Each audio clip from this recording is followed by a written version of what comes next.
오늘 우리에게 주시는 하나님의 귀한 말씀은 다니엘 2장 46절의 말씀입니다. 이 말씀은 제가 가진 구약 성경 1235면에 있습니다.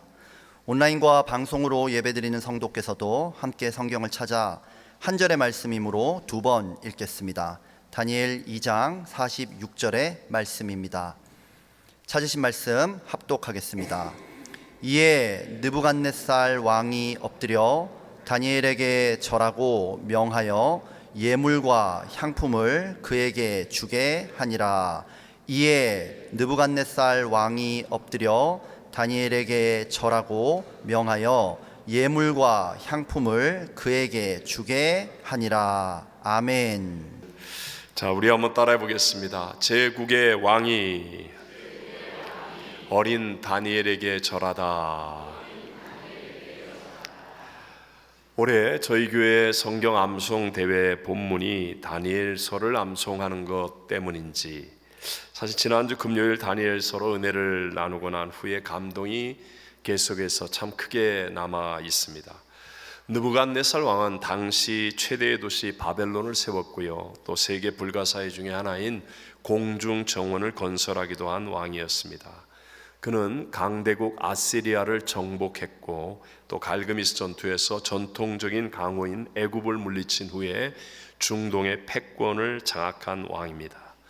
갈그미스 전투 후에는 유다를 침공하여서 다니엘을 비롯한 유대인 포로들을 잡아갔고요, 그리고 2차, 3차 예루살렘 침공으로 유다의 마지막 왕 시드기야를 붙잡아서 그의 눈앞에서 자식들을 다 죽이고, 그 다음에 그의 두 눈을 뽑고 포로로 끌고 갔습니다. 이런 절대 권력자인 느부갓네살 왕이 잡혀온 포로 출신의 어린 청년에 불과한 다니엘에게 절을 하고 귀한 예물과 향품을 주었다라고 오늘 성경 본문은 말씀합니다. 다 같이 한번 읽어봅니다. 이에 느부갓네살 왕이 엎드려 다니엘에게 절하고 명하여 예물과 향품을 그에게 주게 하니라. 아멘.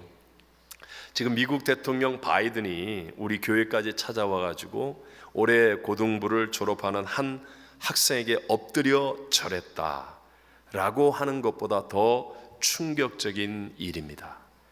자, 도대체 그 이유가 무엇이겠습니까? 이에 느부갓네살이 그리했다라고 말합니다. 그것은 바벨론 큰 제국 안에 있는 모든 지혜자들도 알 수가 없었고 해석할 수도 없었던 왕의 그 비범한 꿈을 깨닫게 해 주었고, 또 미래의 일들에 대해서 정확하게 해석해 주었기 때문이었습니다. 물론 그렇게 되기까지는 하나님께서 다니엘과 함께 하셨기 때문에 다니엘에게 그런 일이 일어날 수 있었다는 것이죠. 지금 저와 여러분도 우리 바벨론과 같은 최고 선진국인 미국 땅에서 이민자로 살아가고 있습니다. 언제나 마이너리티죠. 소수자로 우리는 증오범죄의 대상이 되기가 더 쉽습니다. 직장과 사업에서도 한계를 만날 때가 많고, 또 그런 힘에 맞서서 싸우기에 너무나 우리가 약한 존재인 것 같습니다. 요즘 캘리포니아는 집세나 물가가 너무나 오르고 또 불법이 흥하여서 사람들의 마음은 더 각박해지는 어려운 삶을 살게 합니다. 이렇게 뭔가 우리가 저항할 방법조차 없어 보이는 거대한 세상을 과연 이길 수 있을까? 여러분, 이런 믿음을 다니엘은 오늘 우리들에게 증거해주고 있는 것입니다. 오늘 저는 제국의 왕이 어린 다니엘에게 절하다라는 제목으로 이 시대를 살아가고 있는 저와 여러분에게 주시는 두 가지 하나님의 은혜를 함께 나누기를 원합니다. 첫 번째, 다니엘은요, 하나님이 역사의 주관자이심을 믿었다라는 것입니다. 다시 한번, 다니엘은 어떤 믿음을 가지고 있었는가? 하나님이 어떤 분이라고요? 역사의 주관자이심을 믿었다. 여러분, 일이 이루어지고 난 다음에 그것을 보고 믿는다면 그것은 이해이지 믿음은 아닙니다. 뭐 예를 들어 여리고성이 다 무너지고 난 다음에 야, 정말 하나님이 살아계시네, 하나님이 무너뜨렸네, 그렇게 말한다는 것은 누가 못하겠습니까? 하지만 눈에는 아무 증거 안 보이고 귀에 들리는 소리 없고 손에는 잡히는 게 없는데도 불구하고 정말 어렵고 힘든 상황인데도 불구하고 말씀을 믿고 순종했더니 그 다음에 하나님의 역사가 나타난다고 한다면 이것이 바로 믿음의 역사일 뿐만 아니라 하나님의 영광을 크게 나타나는 일이 된다는 것이죠. 다니엘은요, 지금 다 망해버린 나라에서 포로로 잡혀온 어린 소년으로 지독하게 연약한 존재임에도 불구하고 왕궁 안에 잡혀온 모든 소년들이 먹어야만 하는 우상 제물이 된 기름진 음식을 먹지 않고 거룩과 순결을 지키겠다고 선언합니다. 결코 쉽지 않은 일이었지만 그는 하나님의 말씀을 순종하기로 뜻을 정했다는 것이죠. 그 이유는 딱 하나, 하나님이 역사의 주관자다. 바벨론의 느부갓네살 왕이 아무리 크고 강해 보여도 하나님은 그보다 큰 분으로 역사를 주관하시는 분이라는 믿음이 있었기 때문인 줄로 믿습니다.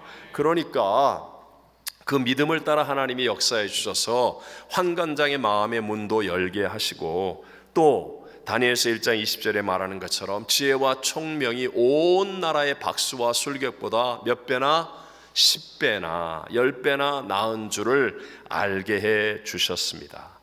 여러분, 지금 내가 누구를 상대하고 누구와 함께 하느냐에 따라서 내일의 나의 운명이 바뀌게 되어 있습니다. 지금 불량배를 만나고 그들과 함께하면 그러면 내일 나도 그런 인생이 되는 것이죠. 좋은 친구나 선생님, 멘토를 만나고 상대하게 되면 우리도 그렇게 성장하게 될 것입니다. 말할 것도 없이 하나님이 역사의 주관자이심을 믿고 하나님의 말씀을 붙들고 순종하여 살아간다면 우리의 인생에는 반드시 하나님의 복이 흐르게 되고 우리의 삶은 점점 더 커지는 삶이 되어질 줄로 믿습니다. 여러분, 성경을 보면 하나님께서 이스라엘 민족을 택한 이유에 대해서 이렇게 말씀합니다. 함께 신명기 7장 7절을 읽어보겠습니다. 여호와께서 너희를 기뻐하시고 너희를 택하심은 너희가 다른 민족보다 수요가 많기 때문이 아니니라. 너희는 오히려 모든 민족 중에 가장 적으니라. 하나님이 이스라엘을 택하시는데 그들이 크고 강대하기 때문이 아니라 가장 적으니라. 모든 민족 중에 가장 적었다. 그런데 여러분, 이렇게 작은 이스라엘이 당시 세계 최강의 나라 애굽을 이기고 출애굽하지 않습니까? 이유는 딱 하나, 하나님이 역사의 주관자이심을 믿는 믿음이 있었기 때문이었습니다. 믿음 때문에 집에서 기르고 있던 어린 양을 잡아서 문설주와 임방의 그 피를 바르라 라고 했을 때 역사의 주관자 하나님께서 죽음의 신을 보내어 모든 장자를 죽일 수 있다는 믿음을 가지고 그들은 그 말씀대로 순종하였더니 죽음의 신이 피를 바른 집은 넘어가는 유월절이 이루어지게 되었습니다. 그들은 하나님의 역사의 주관자라는 믿음이 있었기 때문에 모세 할아버지가 지팡이 하나 가지고 나가자고 할 때 거침없이 따라 나설 수가 있었던 것이었습니다. 아마 오늘 2부 예배 드리는 모든 분들은 하나님이 역사의 주관자이심을 다 믿으실 것 같아요. 맞죠, 여러분? 네. 근데 여러분, 문제는요, 이게 교회 안에서 예배 드릴 때만 아멘 하는 게 아니라 나의 실제 삶 속에서 정말 하나님이 역사의 주관자 되심을 믿는 믿음을 증거해야 한다는 것입니다. 여러분, 이스라엘의 출애굽과 광야 여정은 오늘 우리들의 신앙 여정의 그림자와 같습니다. 이스라엘이 홍해바다를 건넌 후에 그들은 정말 춤을 추고 기뻐했죠. 왜요? 바다가 갈라지는 기적을 하나님께서 그들을 위해 베풀어 주셨지 않습니까? 사실 지금 이스라엘 백성들의 상황과 조건은 그리 좋은 것이 아닙니다. 무려 430년 동안 살았던 애굽을 떠난 피난민 신세였어요. 집도 없습니다. 먹을 것도 없습니다. 등을 기댈 것도 없고 가진 것도 없는 광야길을 가야만 합니다. 그런데도 불구하고 그들은 슬프지도 않았고 두려워하지도 않았고 낙심하지도 않을 수 있습니다. 왜냐하면 그들은 역사의 주관자 하나님이 함께 하심을 믿었기 때문이었습니다. 자, 그런데 제가 성경을 읽다가 오랫동안 고민하고 의문을 가졌던 것, 너무 간단한 건데 저 자신은 고민했던 부분이 나옵니다. 그들이 그 춤추고 찬양하고 기뻐했던 그 이후에 사흘길을, 물이 없는 광야길을 지나면서 물을 마시지 못하니까 결국은 불평하고 원망하게 됩니다. 저는 이런 생각을 했었습니다. 아니, 홍해 바다를 갈라서 그래서 이스라엘 백성을 구원하고 뒤따라오는 애굽의 바로왕과 군대를 수장시켜버린 그 역사의 주관자 하나님이, 아니 사흘 광야길을 지날 때 물을 왜 안 주실까? 그냥 물을 주시면 될 것 같은데 물을 주시지 않고 마라에 쓴 우물을 만나게 하시고 그 우물로 인하여 서로 막 쓰다 고통 가운데 빠지게 하시고, 왜 이런 과정들을 거치게 하실까? 무슨 의도가 있는 것인가?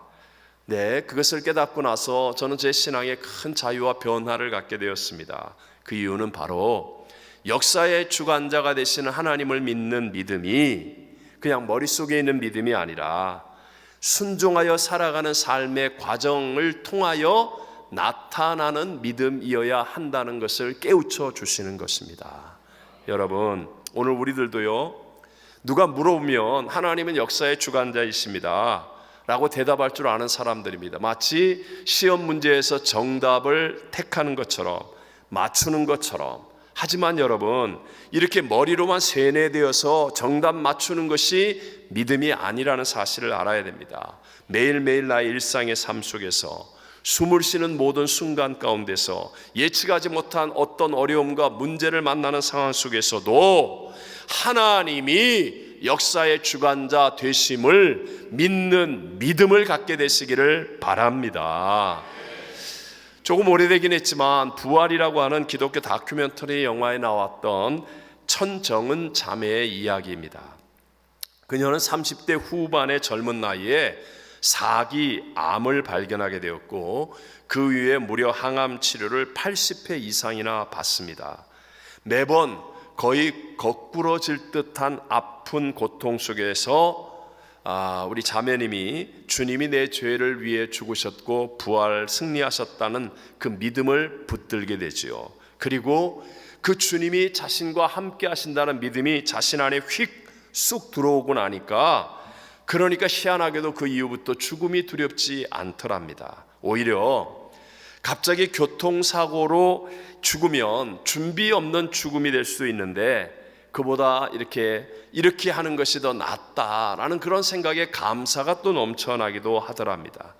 여러분, 사진에서 보는 것처럼 저게 다 가발이고 이렇게 화장빨인데 어찌됐든 간에 얼마나 밝고 행복한 고백을 하는지 모릅니다. 예수님을 주인으로 삼고 나니까 희한하게도 다른 환자들을 그냥 지나칠 수가 없어서 복음을 전하게 되는데요, 80회 이상 항암 치료를 받은 이런 사람이 전도하니까 그냥 웬만한 환자들은 별말 없이 다 잘 받아들이더라는 거예요. 자신은 아직까지 암이 낫지는 않았습니다. 그런데도 너무나 행복한 삶을 살고 있다라고 분명하게 고백합니다. 왜냐하면 자신과 함께 하시는 주님이 역사의 주관자, 자신의 생사화복 그 이후의 영생 천국까지도 다 주관하신 하나님이심이 믿어지기 때문이라는 것이죠. 요즘은 보면 참 우리 부모님들이 아이들을 지극히 사랑함이 좀 아주 많이 나타납니다. 마치 부모님들이 아이들의 하나님이 되려고 하는 듯한 그런 모습을 볼 때가 많고, 아이들이 혹시라도 우상이 되지 않을까 하는 염려도 합니다. 종종 혼자 둘씩 집에서 있던 자녀 아이들이 교회에 오면 여러 친구들과 함께 만나서 또 이렇게 지내다 보니까 어떤 아이는 좀 많이 울거나 아니면 혹은 다치거나 하는 일이 생길 때가 있겠죠. 그러면 우리 교회는 이런 분이 없겠지만 이렇게 목사님들을 만나보면 정말 힘들어하는 분들이 있어요. 만약에 그런 일이 생기면 오직 그냥 자기 애밖에는 보이지 않는 부모가 있더라는 거예요.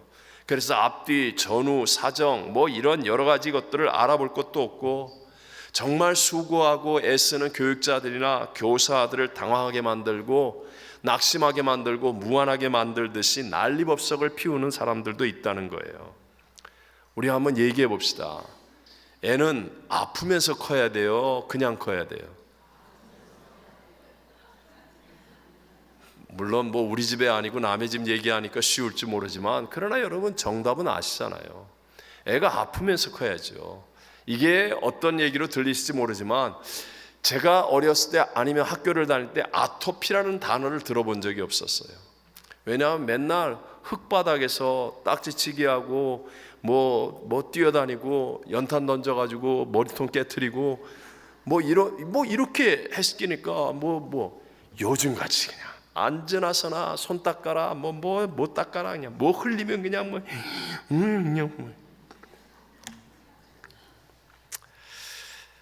또 아이들이 좀 울면서 싸우면서 커야 되는 거 아닙니까? 많이 울어야 우리 최원현 지휘자가 노래를 잘하고 성대가 저렇게 좋은 이유가 어렸을 때 사고를 많이 쳐서 많이 울었기 때문에 내가 아버님 목사님에게 들어서 알아요. 또 기정사실화하고는 안 되는데 좀 울어야 되고 또 싸우면서 커야 사회성도 생겨나는 것 아니겠습니까? 만약에 내 애만 보이고 내 애만 귀하다고 하고 내 애는 다치면 안 되고 사고 나면 안 된다고 한다면 그렇다면 절대로 자기 품에서 그 애를 놓으면 안 돼요. 밖에 내보내도 안 돼요. 어떤 사람도 만나게 하면 안 돼요. 그러고 키워야 될 거 아니겠습니까? 여러분 그런 아이가 크면 다니엘과 같은 인물이 되겠습니까? 다니엘은요 포로로 끌려온 어린 소년이었어요. 근데 그 가운데서도 마치 야생에서 피어나는 꽃처럼 강하고 담대하게 자라나는 사람이 되었어요.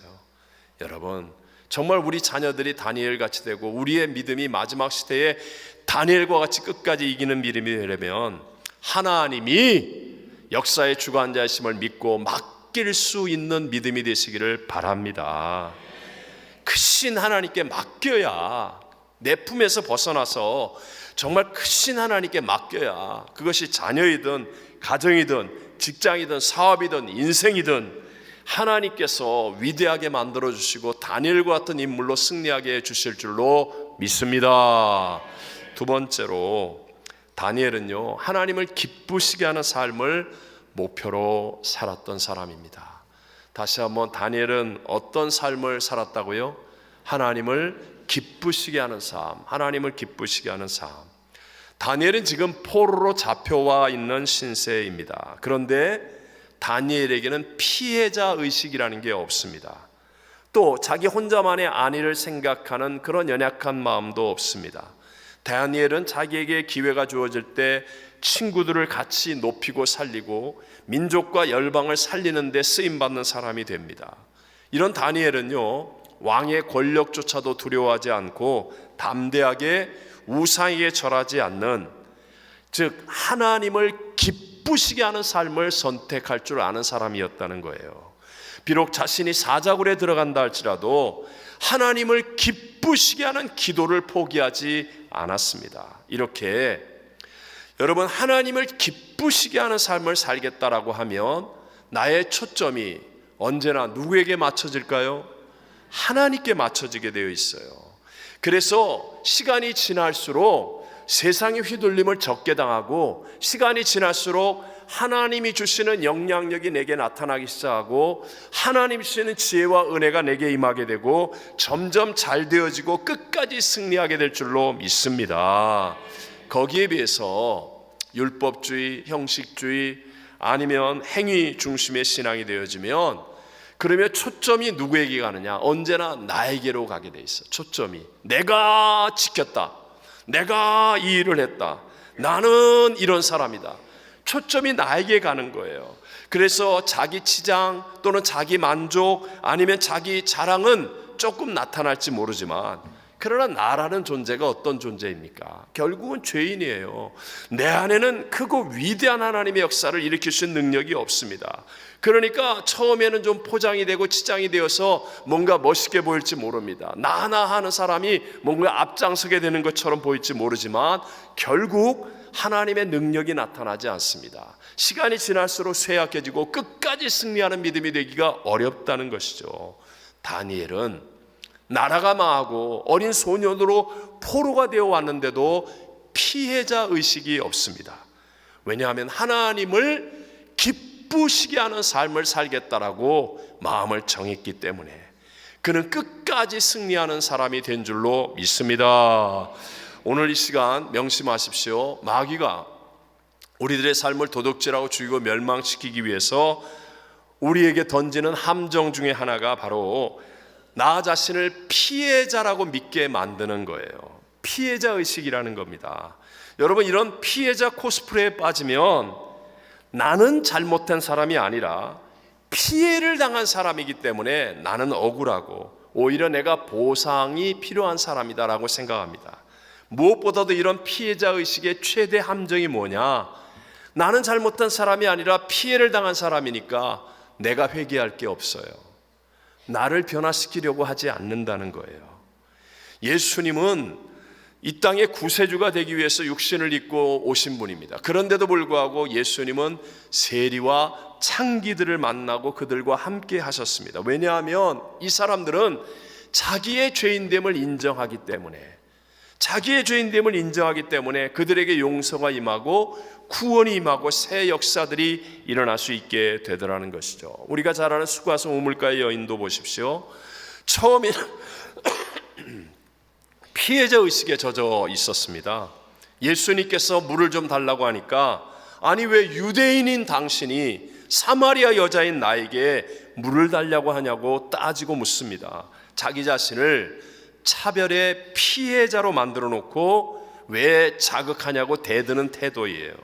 더 이상 대화가 안 됩니다. 그때 예수님은 갑자기 내 남편을 데려오라고 말씀하니까 남편이 없다고 말합니다. 그러자 예수님이 이전에 5명이 있었는데 그들도 내 남편이 아니라고 하면서 너 남편이 없다고 하는 말이 맞다라고 하십니다. 이 말로 인해서 이 여인은 피해자의 자리에서 자신이 죄인임을 깨닫는 자리로 옮겨지게 되는 거예요.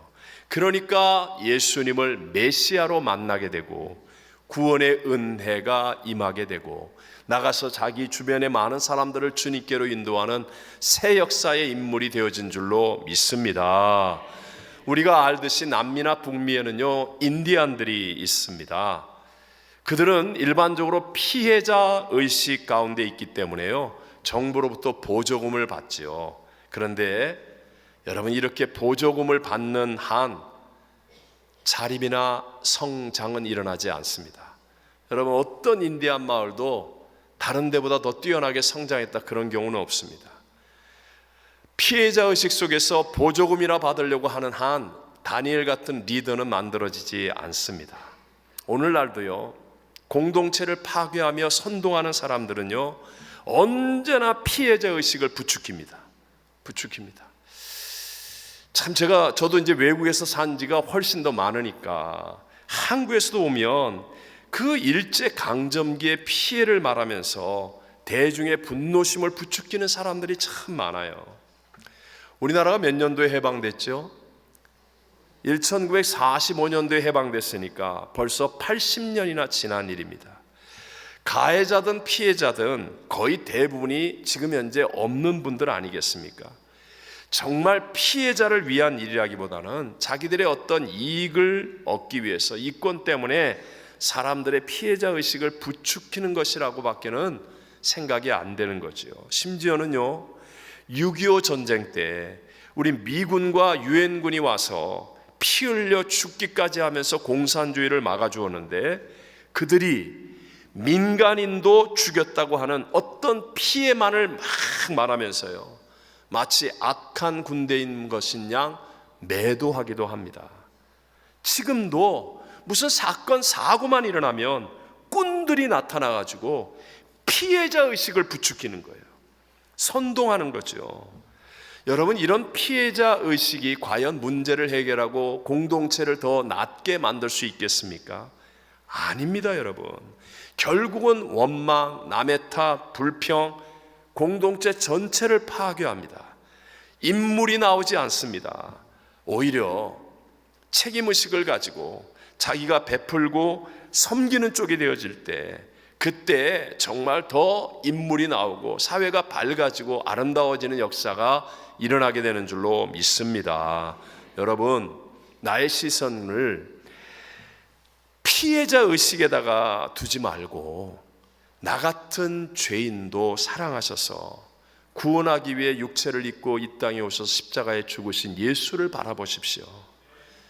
나 같은 사람도 구원하기를 원하셔서 그 아들도 아끼지 않고 내어주신 하나님의 사랑에다가 나의 시선과 초점을 맞추어 보십시오.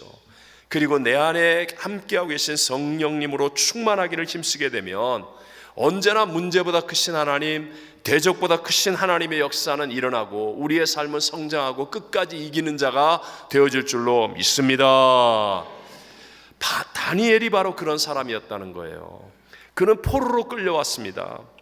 억지로 잘못된 법과 규칙에 갇히기도 했고 주변의 모함과 공격은 계속되었습니다. 그럼에도 불구하고 피해자 의식을 갖지 않아요. 남을 향해 탓하거나 불평 원망하지 않아요. 그럴수록 더 문제보다 크신 하나님 말씀에 더 집중하고 더 기도하면서 하나님의 영으로 충만했습니다. 그러니까 오히려 더 큰 하나님의 영광을 드러내고 무려 3,500년이 넘는 시간 동안에 위대한 하나님의 역사를 만들어내는 사람이 된 줄로 믿습니다. 귀한 종이었던 사도 바울도 동일한 고백을 하지요. 참 많은 핍박, 고난, 오해, 어려움, 문제를 만났던 사람입니다. 그런데도 그의 고백은 언제나 동일한 말씀입니다. 갈라디아서 1장 10절을 같이 한번 읽어봅니다. 이제 내가 사람들에게 좋게 하랴 하나님께 좋게 하랴 사람들에게 기쁨을 구하랴 내가 지금까지 사람들의 기쁨을 구하였다면 그리스도의 종이 아니니라. 아멘. 하나님을 기쁘시게 하겠다는 그 믿음의 결단, 언제나 말씀드리지만 큰 것 안에서는요 작은 것도 형통하고 이루어지게 되어 있습니다. 하나님은 문제보다 크신 분입니다. 하나님은 대적보다, 하나님은 불경기보다, 하나님은 질병보다, 하나님은 사망보다, 하나님은 하실 수. 그래서 내 시선과 초점을 하나님께 두면 때로는 병들 때 있죠. 때로는 문제가 생기죠. 때로는 대적이 나타납니다. 때로는 뜻대로 되지 않습니다. 그럼에도 불구하고 크신 하나님께 초점을 두면 내가 누구 때문에 무엇 때문에 피해자 의식에 사로잡히면 그냥 끌려다니는 인생이지만 크신 하나님께 초점을 두고 하나님을 붙잡을 줄 아는 사람이 되어지면 다니엘처럼 세상을 이기고 끝까지 승리하는 역사가 일어나게 될 줄로 믿습니다. P31 이 프로벌스 잠언 31장을 얘기합니다. 성경대로 비즈니스 하기라는 책을 쓰신 나중에 목사님이 되셨죠. 하영록 목사님은 부친의 목회 사역지인 부산의 한센병 환자촌에서 태어나서 거기서 자랐습니다. 그러니까 본인은 한센병 환자가 아니라 정상인이기 때문에 정상 학교를 다녀야 되는데 그 동네에서 맨날 학교를 다니니까 학교에서 돌팔매를 맞기도 하고 그런 어려움을 겪으면서 자랐어요. 초등학교 졸업식을 앞두고 미국으로 이민을 와서 어렵게 대학까지 잘 마쳤습니다. 그리고 주차 건물 전문 건축 회사인 워커 파킹 컨설턴트에 입사했고요. 열심히 일해서 해마다 승진하여서 200명이 일하는 회사에서 29살에 부사장이 되었습니다. 그러다가 32살 젊은 나이에 위급한 상황이 되어서 심박 조율기를 비롯한 기계를 몸속에 넣어야 했고요. 그러고도 살기가 어려워서 심장 이식을 해야만 하는 환자가 되었습니다. 이분의 책을 보니까 일반적으로 심장 이식을 위해서는 한번 입원하면 생체 조건이 맞는 심장이 그리 빨리 나오지 않기 때문에 적어도 6개월 정도 병원 생활을 한다고 해요. 그리고 또 기다린다고 해서 다 되는 것도 아니고 몸의 상태가 만약에 나빠지면 아무리 심장이 나와도 이식 수술을 받을 수가 없다는 거죠. 그래서 그런 심장 병동은 살아남기 위해서 피 마르는 듯한 고통을 견뎌내며 처절하게 기다려야 하는 자식과의 싸움, 그리고 남보다 하루라도 더 먼저 좋은 심장을 받기 위해 소리 없이 싸우는 남과의 치열한 전쟁터와 같다라고 말합니다. 그렇게 2년을 기다려서 드디어 건강한 심장을 이식하게 되었는데 그때 마침 헬기로 급하게 실려온 옆 병실의 여인이 당장의 심장을 이식하지 않으면 이틀 안에 죽을 것이라는 의사의 말을 듣게 됩니다. 그래서 간절히 기도하다가 그 젊은 환자에게 너의 심장을 주라 라는 주님의 음성을 순종하여서 심장 이식을 양보합니다. 남의 얘기니까 쉽지, 여러분 자신이나 여러분 가족의 이야기라고 해보십시오. 이게 결코 쉬운 일이 아니잖아요. 그리고 실제로 자신은 일주일 만에 사경을 헤매기도 했습니다. 그러나 하나님은 그를 살리셨고, 그 일이 정말 그 병원 역사상에도 드문 그 일이 심장병동에 있는 많은 의사, 간호사들, 환자들에게 전하여져서 주님께로 인도하는 계기가 되기도 했습니다. 나중에 그가 회사를 하는데요, 회사에 있는 그 사람들과 마음 깊은 이야기를 나누는데, 왜 우리는 하는 일마다 잘 되는가? 그 참 회사가 하는 일마다 잘 된다는 거예요. 그 질문을 하니까 하영로 목사님과 오랫동안 함께 했던 한 친구가 하나님의 은혜가 당신에게 있기 때문입니다 라고 대답을 듣게 되었는데, 저도 그 말이 너무나 마음에 깊이 남습니다. 하영로 목사님은 매 순간마다 Favor in your eyes, 하나님 보시기에 기쁨이 되겠습니까? 라는 질문을 던졌다는 거예요. 하나님, 제가 이렇게 하는 것이 Favor in your eyes, 하나님 보시기에 기쁨이 되겠습니까? 하나님, 제가 이 일을 하는 것이 하나님 보시기에 기쁨이 되겠습니까? 매 순간마다 하나님의 기쁨이 되겠다고 결단하고 행해왔다는 거예요. 여러분, 끝까지 승리하는 크리스찬이 되려면 이 악한 세대에서, 정말 악인이 승승장구하는 것처럼 보이는 이 세상에서 우리 눈앞의 이익과 편안보다는 하나님 보시기에 기쁨이 되는 삶을 살아야 될 줄로 믿습니다. 근데요, 그럴 수 있는 능력이 저와 여러분에게 동일하게 없습니다. 왜냐하면 우리는 죄인이고 우리 안에는 타락한 죄의 본성이 있기 때문에 그래서 기도해야 하는 거예요. 하나님의 긍휼, 하나님의 은혜가 아니면 내가 하나님을 기쁘시게 하는 삶을 머리로는 알지만 이게 결단이 안 됩니다. 그러나 기도하면 성령의 도우심으로 놀랍게 결단이 이루어지고 세상이 줄 수 없는 참된 기쁨과 감격과 눈물이 회복되어져서 끝까지 승리하되 갈수록 좋아지는 크리스찬의 삶을 살게 될 줄로 믿습니다. 설교를 준비하면서 갑자기 이런 생각도 들더라고요. 제가 지난 주간에 우리 교회에서 담임 목사와 함께하는 창조과학 여행 신청을 했는데 저는 그렇게 빨리 마감이 되리라고 생각도 못했어요. 이야, 3부 예배 끝나기 전에 다 차가지고, 그래서 웨이팅 리스트가 지금 굉장히 많아요. 근데 그런 생각이 드는 거예요. 그런 창조과학 여행 가는 것은 1등으로 신청했는데 청소년 연합수련회 봉사자 신청은 아직도 고민하고 있다면 이게 과연 favor in your eyes, 정말 하나님 보시기에 기쁨이 될까? 혼자만의 생각이에요. 혼자만의 생각. 기도원 같은 거 갈 때 여러 사람이 타는 버스, 그걸 타고 간다고 한다면 그런 자리에서 내 고집이나 피우고 그냥 남들의 시선과 남들의 기분은 아량하지 않고 함부로 말하고 불편하게 한다면 그게 과연 하나님 보시기에 기쁨이 되는 신앙인일까? 저와 여러분의 힘으로는 안 되기 때문에 우리는 기도해야 합니다.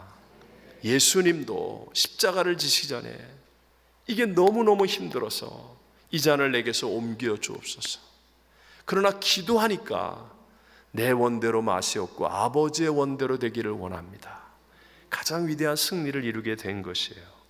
오늘과 같이 우리 기도 동산에 올라갈 수 있는 기회를 주신 하나님께 감사하고 우리 합심하여서 전심으로 우리가 함께 기도할 때 우리의 이 마지막 시대를 살아가는 삶 속에 세상이 아니라 하나님을 기쁘시게 하는 아름다운 결단이 이루어지는 승리자가 되게 해 주실 줄로 믿습니다.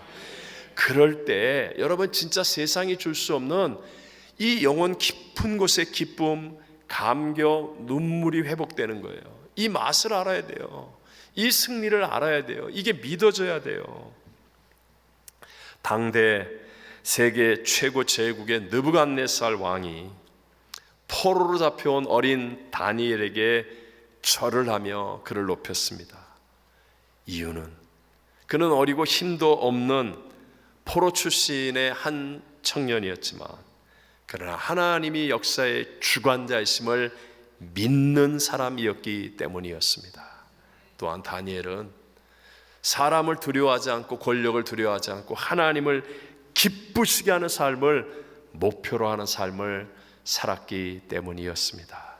성경이 말씀하고 성경이 우리에게 증거하는 이런 다니엘과 같은 믿음을 가지고 이 마지막 시대에 우리 모두 끝까지 승리하는 복된 크리스찬 되시기를 주의 이름으로 축원합니다. 축원합니다.